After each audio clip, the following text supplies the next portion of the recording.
আপনি কি জানেন পৃথিবীতে প্রথম বিশ্ববিদ্যালয় কোথায় স্থাপিত করা হয়েছিল? না, অক্সফোর্ড কিংবা কেমব্রিজ নয়। এই ভারতেই তৈরি হয়েছিল প্রথম বিশ্বের বিশ্ববিদ্যালয়, আর তার নাম হলো তক্ষশিলা বিশ্ববিদ্যালয়। এই তক্ষশিলা বিশ্ববিদ্যালয় নিয়ে প্রচুর ইতিহাস রয়েছে। আসুন আর জেনে নেওয়া যাক বিশ্বের প্রথম বিশ্ববিদ্যালয় সম্পর্কে কিছু ইতিহাস। এই তক্ষশিলা বিশ্ববিদ্যালয়টি খ্রিস্টপূর্ব 500 অব্দেরও আগে তৈরি করা হয়েছিল। এটি বর্তমানে পাকিস্তানের রাওয়ালপিন্ডি অঞ্চলে অবস্থিত ছিল। এটি ছিল মগধ, গান্ধার এবং উত্তর ভারতের সংযোগস্থল। এই তক্ষশিলা বিশ্ববিদ্যালয়টিতে কোনো শ্রেণীকক্ষ বা ক্লাসরুম ছিল না, না ছিল কোনো বিল্ডিং।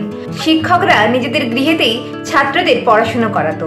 এই বিশ্ববিদ্যালয়ে 68টি সাবজেক্ট নিয়ে পড়ানো হতো। তার মধ্যে ছিল চিকিৎসা, গণিত, যুদ্ধবিদ্যা, ধর্ম, ভাষা, রাজনীতি এবং আর্কিটেকচারের শিক্ষা দেওয়া হতো।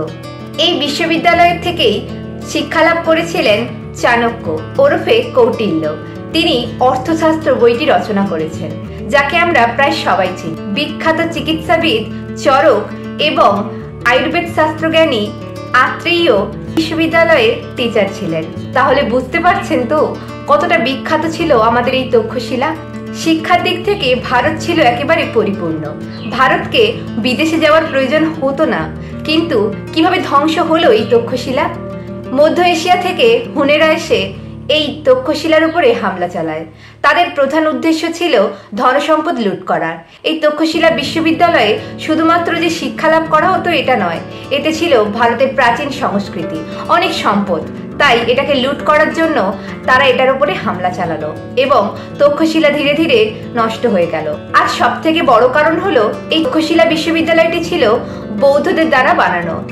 হুন শাসক মিহির কুল বৌদ্ধ ধর্মের একেবারে বিরোধী ছিলেন। তিনি চাইতেন না বৌদ্ধ ধর্ম বেশি দূর বাড়ুক, তাই তিনি এই তক্ষশিলা বিশ্ববিদ্যালয়টিকে ধ্বংস করেছেন। আজকের আমাদের বর্তমান ভারতের যে শিক্ষা ব্যবস্থা, তার মধ্যে কিন্তু তক্ষশিলা বিশ্ববিদ্যালয়ের নিয়মে অনেকটা গড়া। তাই আমরা ইতিহাস বলে কখনোই ভবিষ্যতে চিন্তা করতে পারবো না। আমাদের ভারতে কিন্তু শিক্ষা ব্যবস্থার অভাব ছিল না। ভারতকে দমানোর জন্য সে প্রাচীন কাল থেকে চেষ্টা করা হচ্ছে। আপনাদের কেমন লাগলো এই প্রথম বিশ্বের বিশ্ববিদ্যালয় সম্পর্কে জানতে পেরে? আপনি যদি আমার মতো ভারতীয় হয়ে থাকেন, অবশ্যই আপনি এটা জেনে গর্ববোধ করবেন, কারণ আমাদের ভারত সব থেকে মহান। ভিডিওটি ভালো লাগলে অবশ্যই লাইক করবেন, আর এরকমই প্রাচীন ইতিহাস জানার জন্য চ্যানেলটিকে সাবস্ক্রাইব করে রাখবেন।